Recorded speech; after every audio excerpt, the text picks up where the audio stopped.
नमस्कार.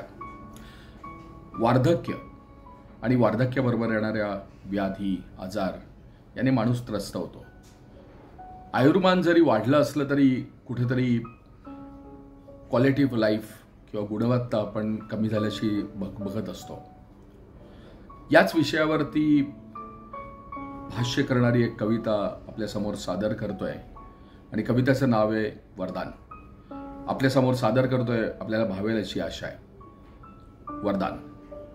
आयुष्य उदंड झाले पण व्याधींचे काय करावे.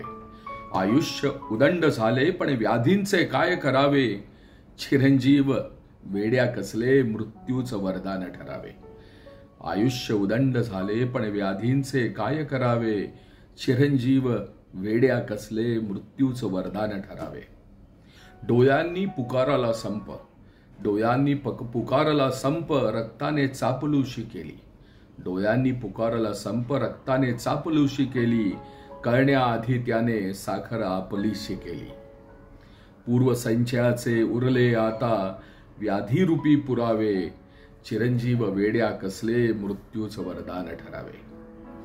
एक एक म्हणता सोबती लुप्त झाले, एक एक म्हणता सोबती लुप्त झाले. स्वप्नांच्या शोधात आप्त दूर निघाले.